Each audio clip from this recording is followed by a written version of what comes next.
Good night. It's Joyful Christian Hermit. Well, I called the cops. And this is going to relate, probably do 2 videos of it, to someone who asked a simple question: why are you a hermit? And it won't even directly, fully answer that. That's an involved question.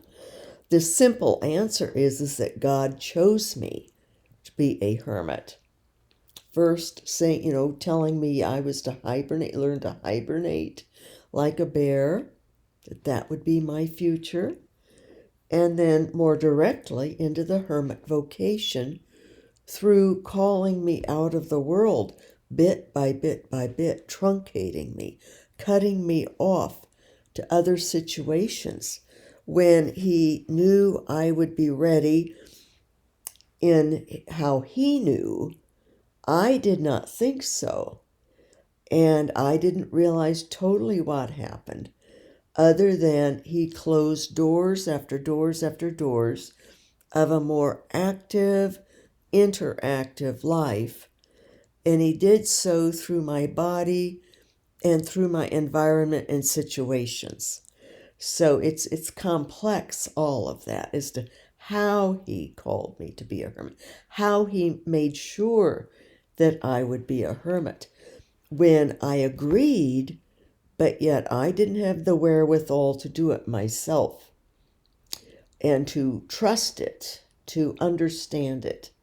So this is a little more of understanding solitude, of the alone yet not alone, of being alone with God, solitary with God, yet still linked with the church, with the world, with humanity, with God's people.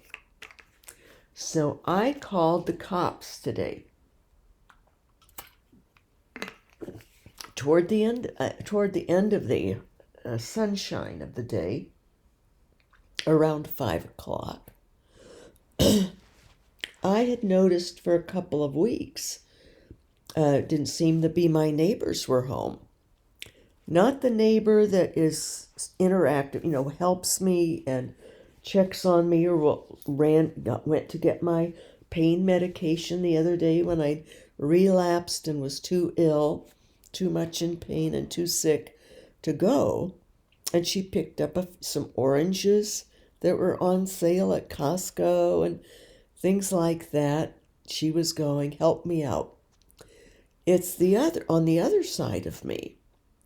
The neighbor who, it'll be 2.5 years now, not quite 2.5 years, couple years, and a couple of months or so, that I had to go to the police about. The woman had become increasingly wanting to engage with me, and I felt for her. She seemed lonely, but also was becoming a tricky woman, and has eye trouble, but not as bad as she claimed. Others would notice also.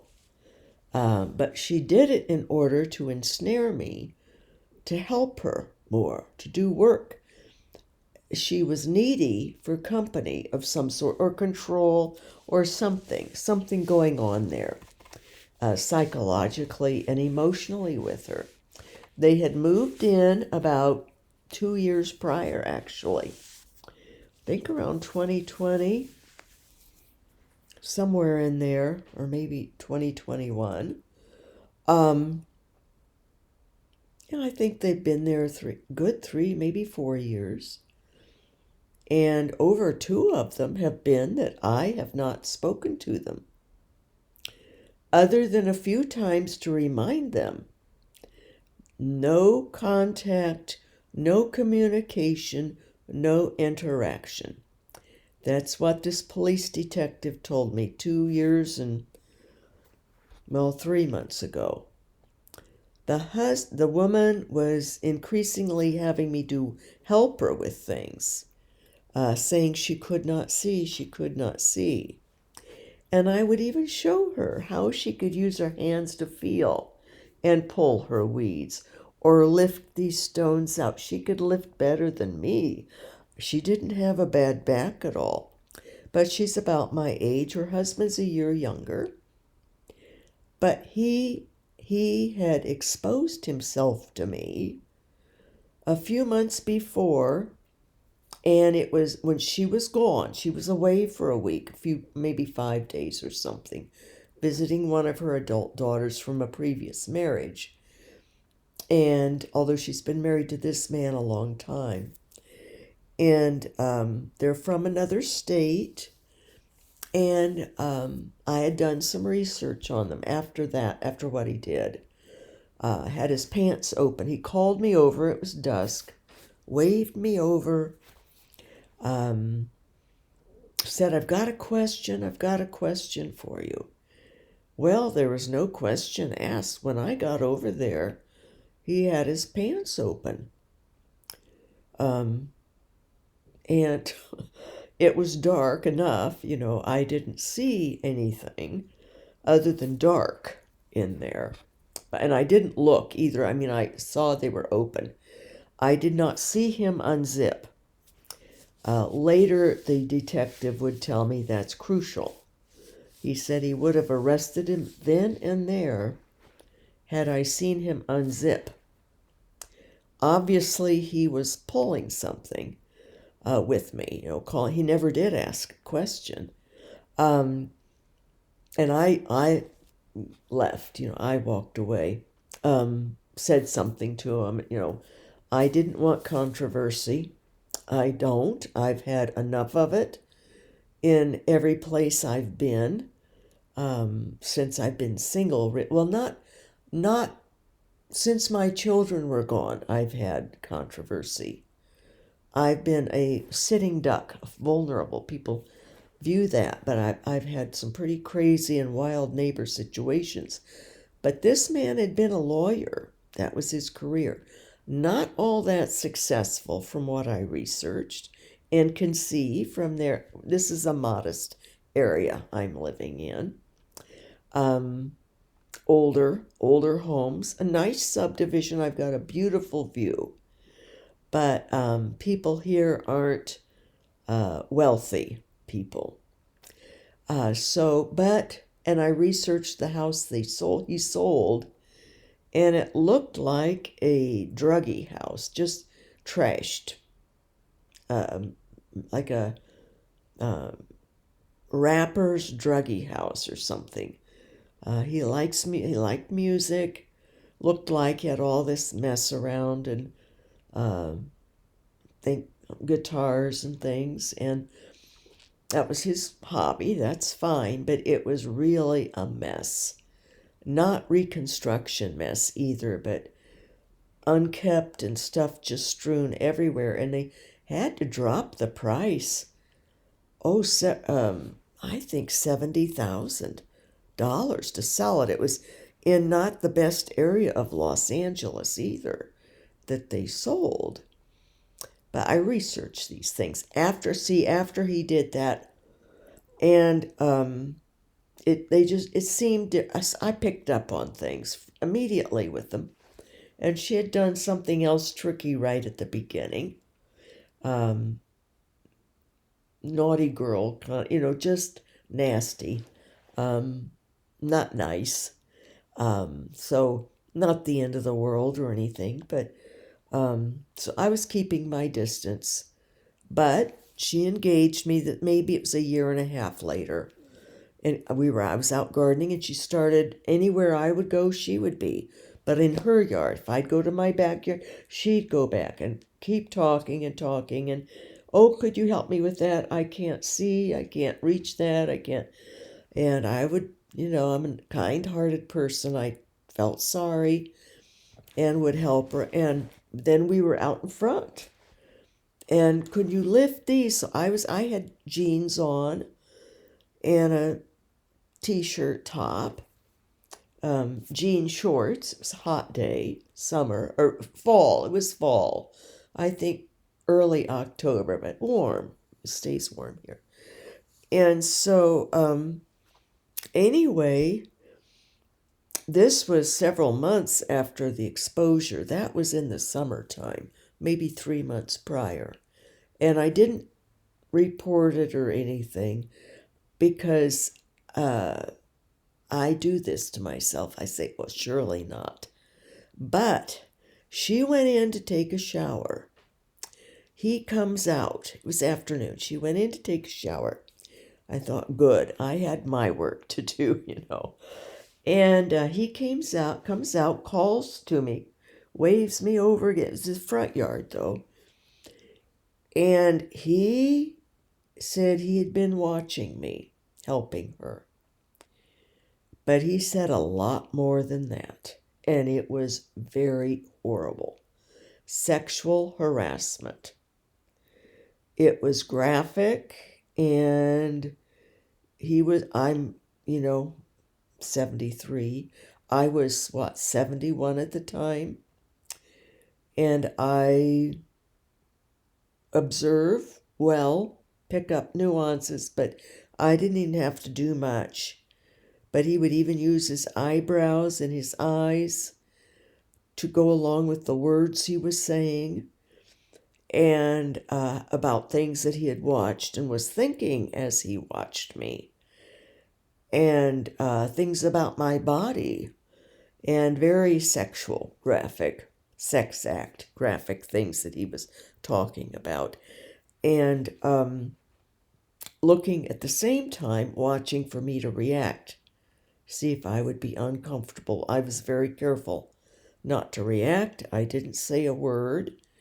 I walked away, and then I knew he was leaving for about 5 days the next day.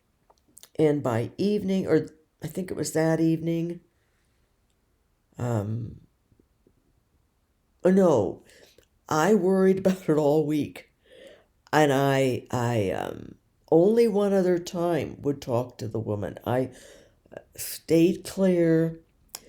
Her husband was gone, but she was talking to me again, trying to get me more engaged and come help her do this or that, and I wouldn't. But she kept stalking or following me in her yard, wherever I would be, to the point I would just come inside then. It was just too bizarre and not good. Strange, sick, kind of sick, rather sick. And but I did ask her about her husband. And she had been talking some about him, and I asked her about their marriage, and she says, "What do you mean?" And I said, "Well, women." I said, "Has there been problems with women?" "Oh, no. Well, he likes to say things to waitresses and things. He likes to flirt around with women, but they love it. They laugh. They think it's fun." And no waitresses do not, when men do things like he said to me. And I'm old and he's old. He's maybe a year younger or something. And scruffy. At first, when they moved here, he tried to make an overt impression, with other men, like he was real hep and like a teen, like a rocker. He dressed like a rocker, and hair all, wild and with it, and just somehow thought that would be what he'd get friends with or something. I don't know. But no, he didn't. Older men around here aren't into that, acting like that. And they must have, at first they were, but then he stopped having any guys even come over to their fence to talk. They had a dog. They put a fence up for the dog. And to talk with him, he would call and wave him over, come talk, He had his pants zipped. But I was the one that got that little privilege. But so I ended up, the night before he was to come back, I talked to the neighbor that I didn't know her then, really. I went over and said, if I need to come over here to use your phone, could I? I was thinking of any situations that I would need to get away when he got back and get someplace and be able to call the police or something. Because it was really building up in me. And I knew it was bad. I knew I was in trouble with this man and didn't want anything to do with him. But then there was the wife who was so needy. And I noticed they hadn't met any friends in the time they were here. But I also noticed that they don't talk to other neighbors. And they had done many things trying to engage me over the 2 years. And it, just was very obvious, not good. So I went to the police, happened to be a detective, and he was like, whoa, So he said, well, he couldn't arrest him because you have to see the person in the act of unzipping. Because he said, well, he could say he just, didn't realize his pants weren't zipped. I mean, he said he could have arrested him right then and there from even what he'd done the three months before, just on what I said for public exposure. But it was what he said to me the 5 days before, that were awful.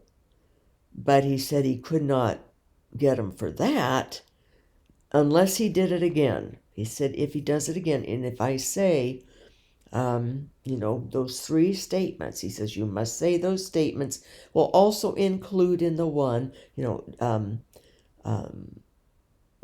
not to talk to me, no communication, no interaction. When I say no communication, no interaction, no involvement. But with the communication, I also needed to say that is sexual harassment and I do not want it, and then walk away. But he told me from then on, he said, just say the other 3. If he says anything sexually, add that sexual harassment, I do not want it, and then come in, call the police, and they would come.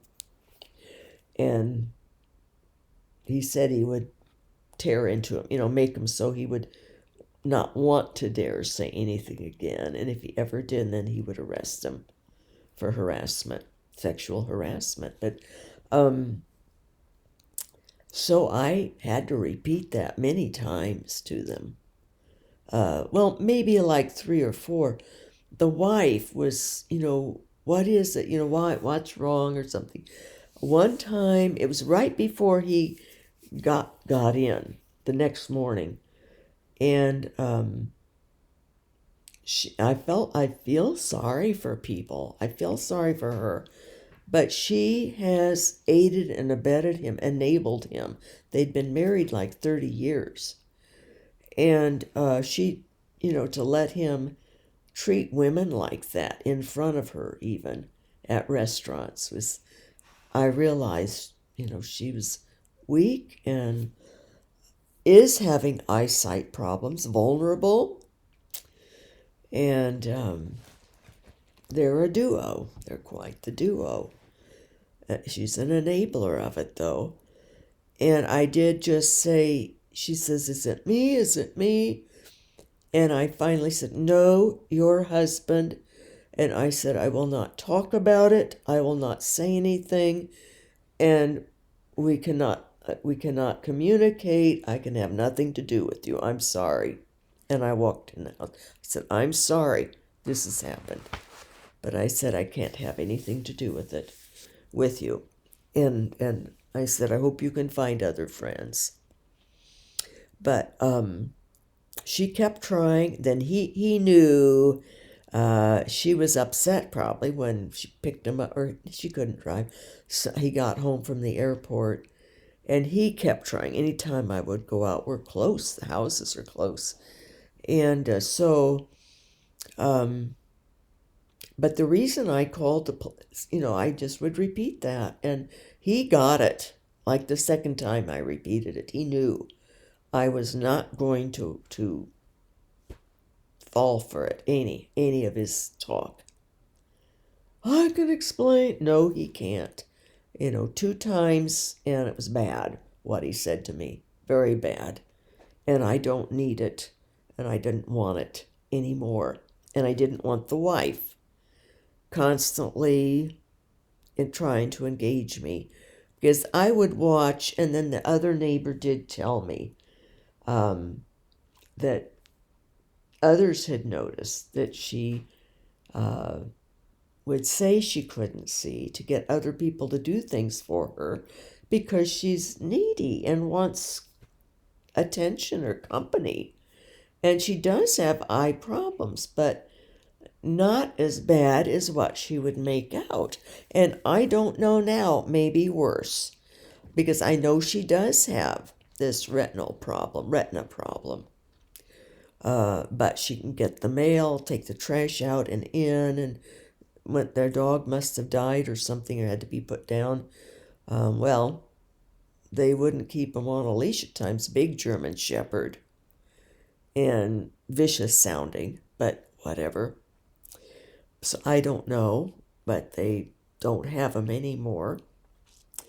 But she would walk him fine, and so. But then if I would see her out, and she would see someone, she would wave him over, and then the next thing they'd be leading her by the arm home, when she was doing just fine, walking with the dog, and at one time, even before all this happened, she was catty-cornered, and she saw me from catty-cornered across the street and called to me and said, I'm lost, can you help get me home?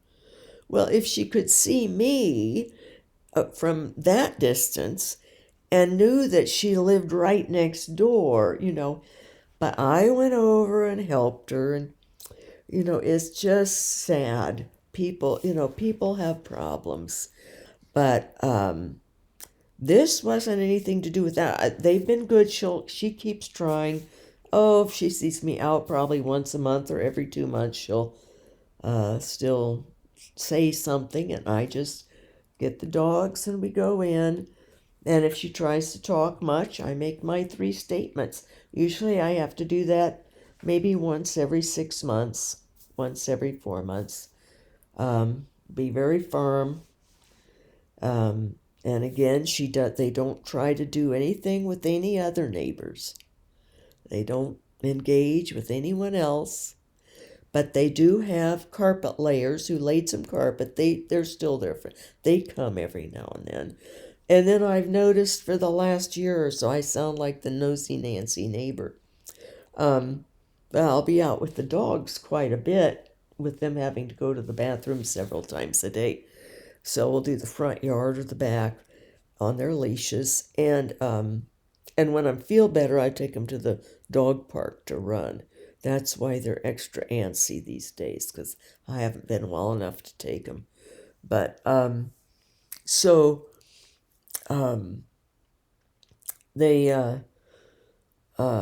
situation today is that this morning I noticed the garage door was up, and I hadn't seen them at all for a couple of weeks, and no one's come. This one man in a very beat up old station wagon, an older guy, but looked rough and rugged. He would come like at 7 a.m. and go in, stay a while and come back out. Sometimes he'd ride a motorcycle over, or at night he'd come like 8 or 9, go in, he had a bag with him, go in. And so I thought, well, good, the man has a friend maybe. But I realized it was drugs, that the man was buying drugs from this other man. And And maybe they were, I don't know what kind, I thought I smelled a pot, but maybe some others they're doing. But so that, I thought, well, that's their business and whatever. It didn't surprise me at all. Not at all. And a lot of people do marijuana, I think. Especially from that state, they can. Depends, but from the looks of the house he'd sold, they have pictures, online.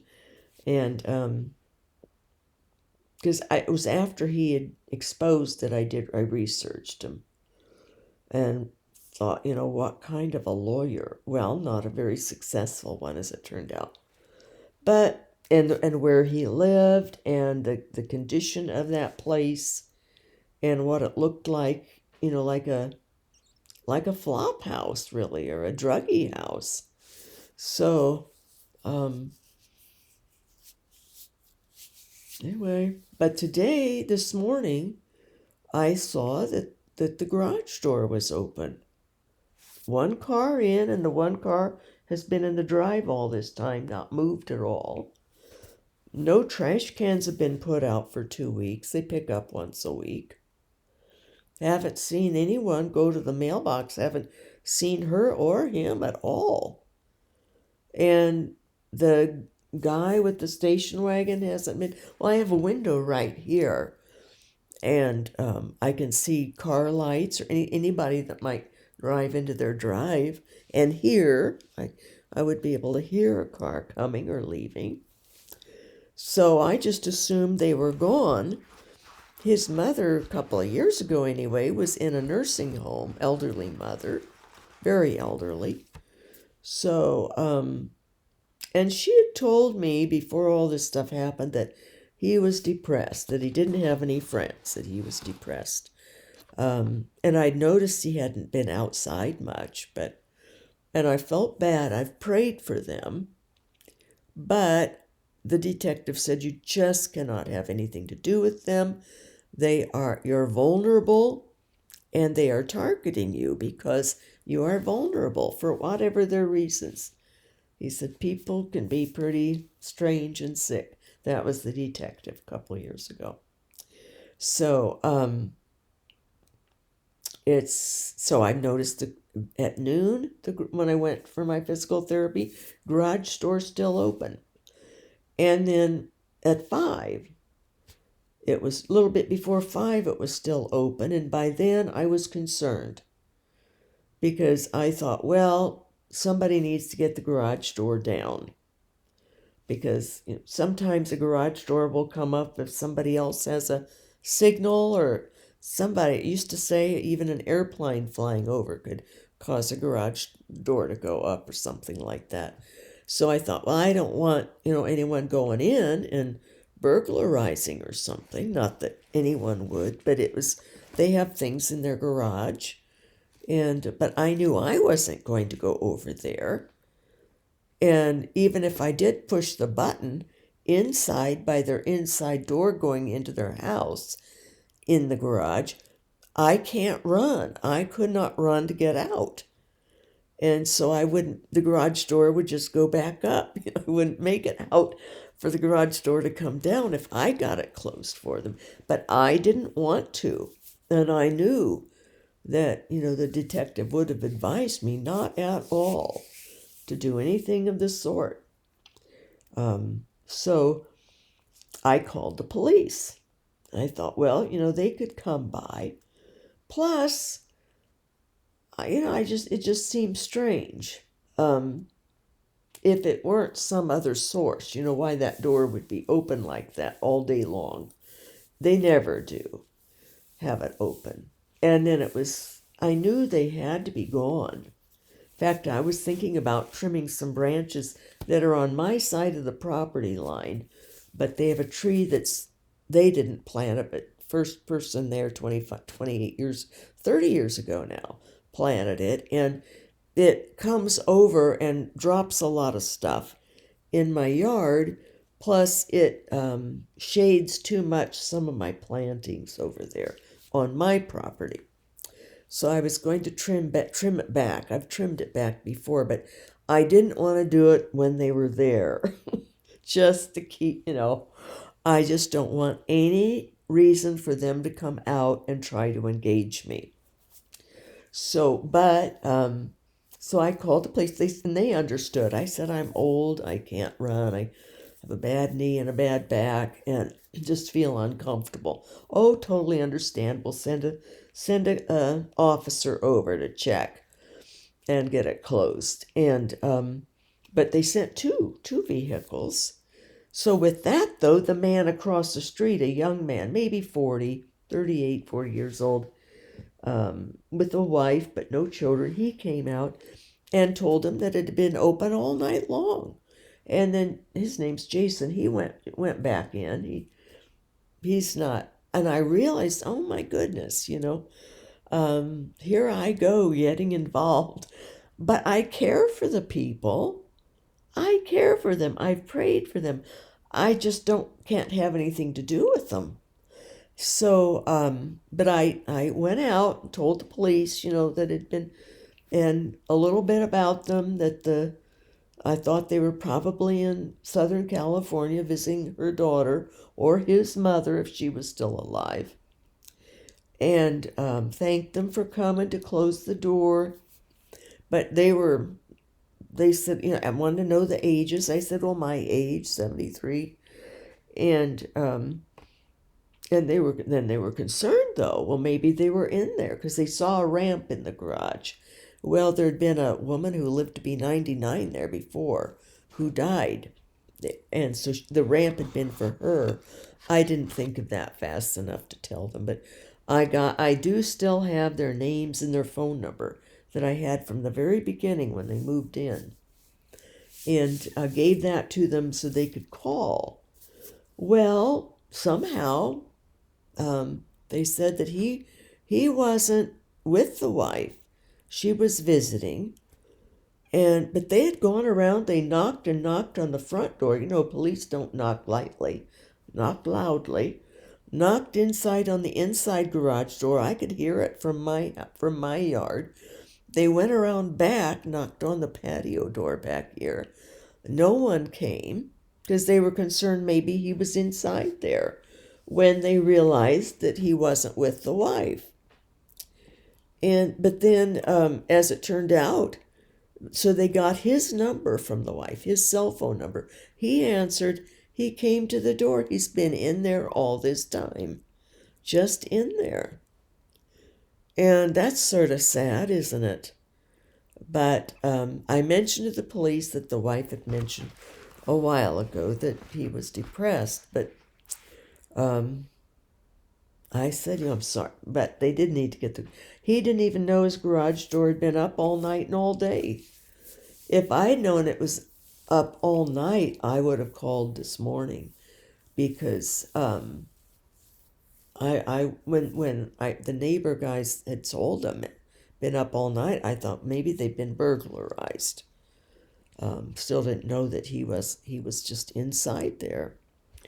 So the policeman, though, thanked me, said, you did the right thing, because they said, this is a little bit different.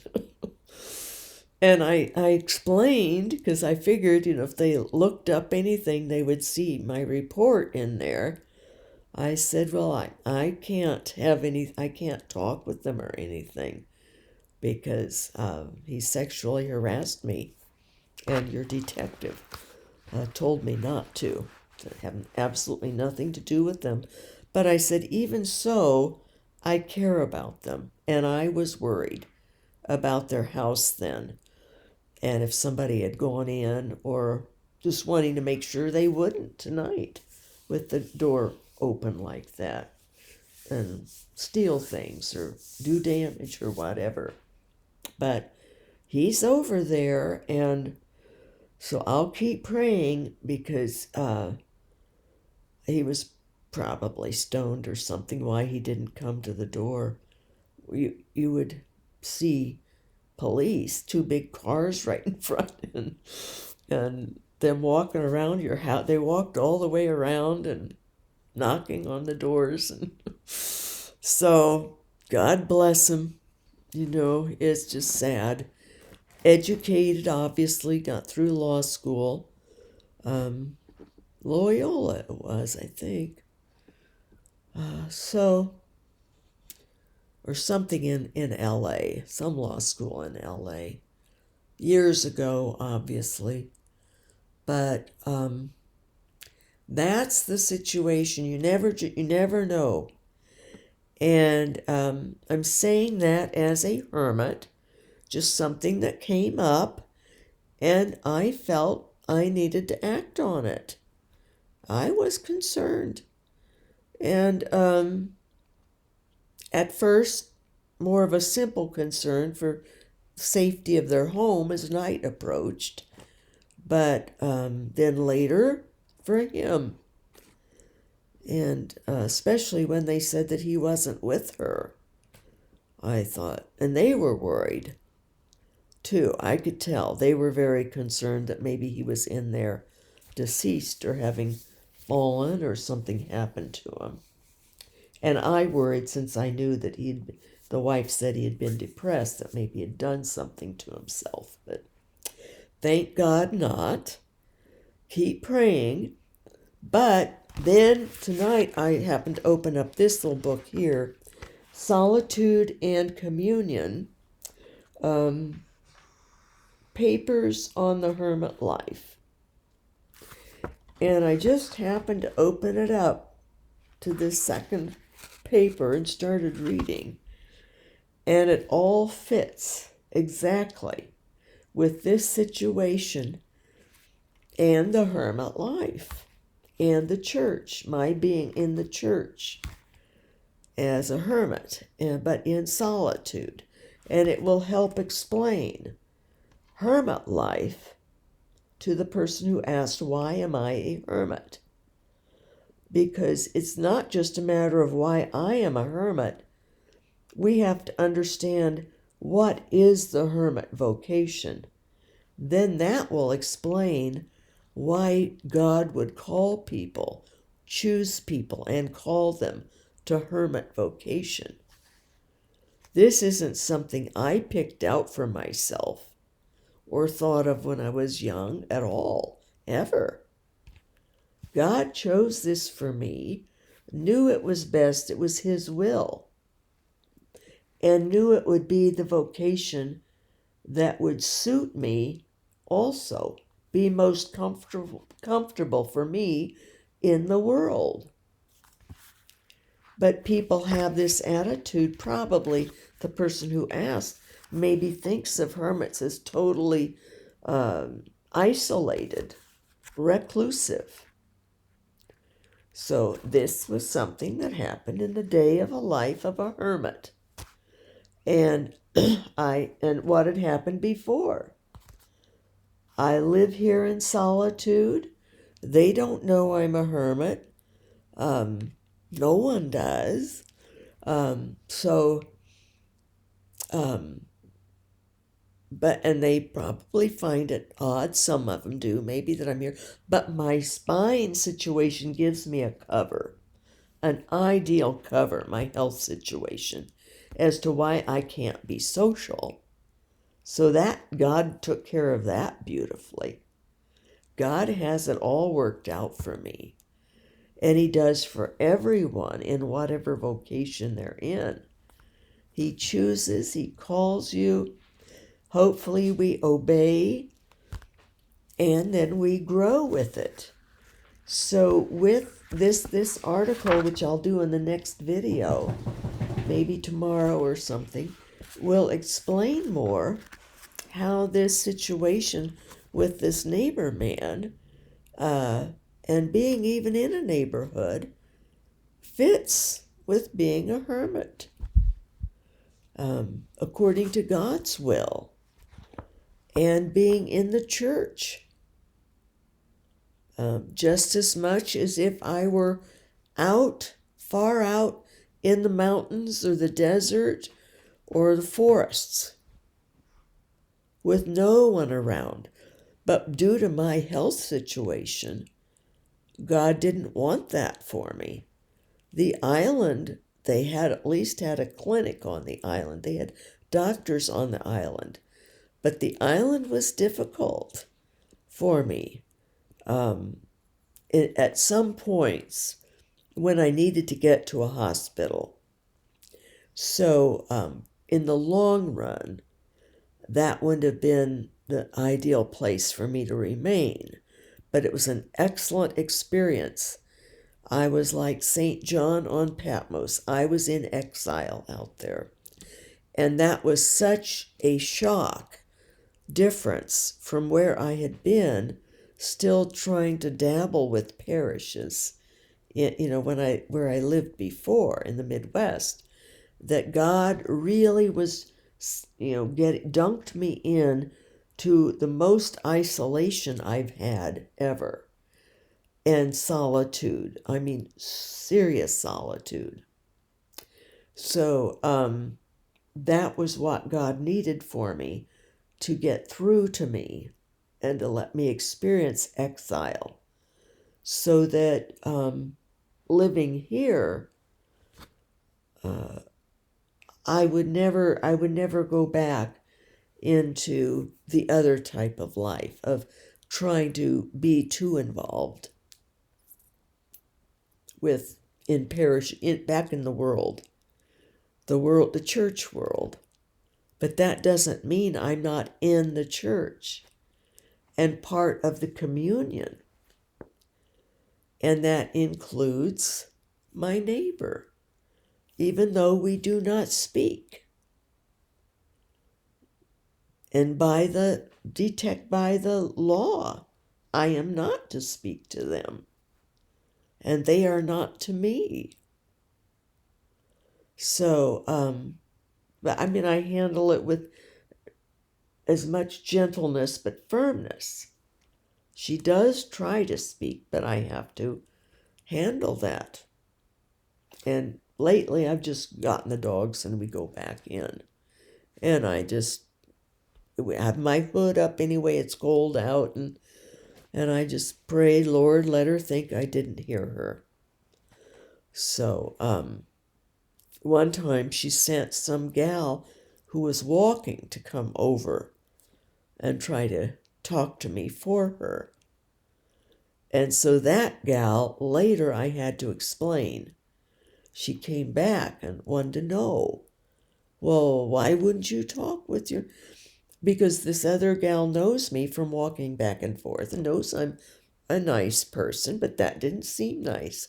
I didn't say why, but I did say that there had been a problem and the police had advised me we are not to communicate.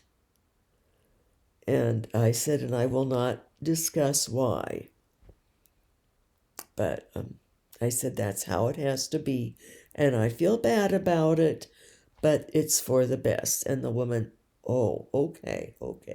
She was a younger woman. She trusted me and didn't ask further and she still is nice to the neighbor woman. And so, but, I can't just subject myself to things either that are bad.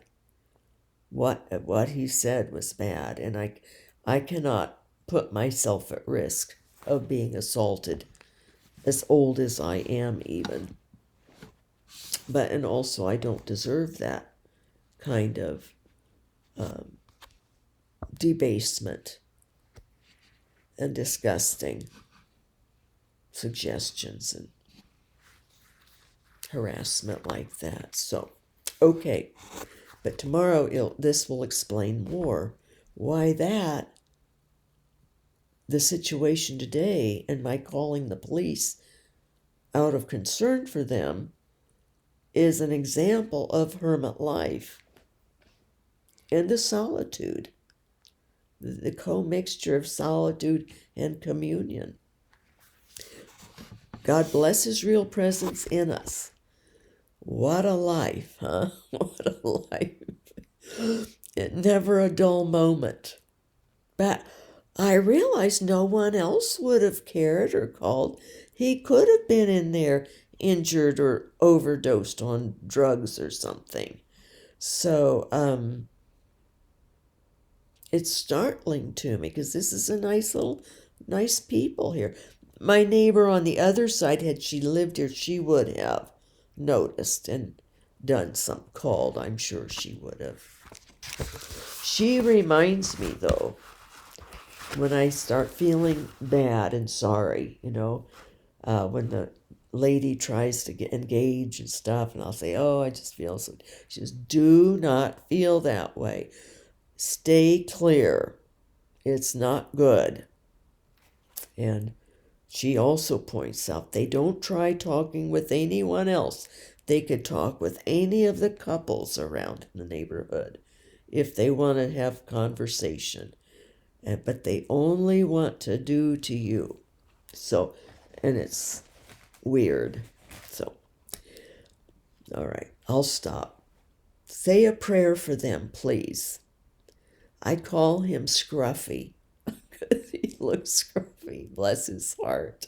I've stopped calling him that, but I'm not going to give his real name. And she just has a regular name. Just call her Betty. We'll call her Betty. Say prayers for them, please. God bless you all. We're all such needy humans, aren't we? And with all problems. And we're blessed if we don't have more serious problems than what we've got with our own personalities or illnesses or vision problems, etc. Life can get tough. As Father Vincent once said to me, he says, life can get hard. Life can get hard.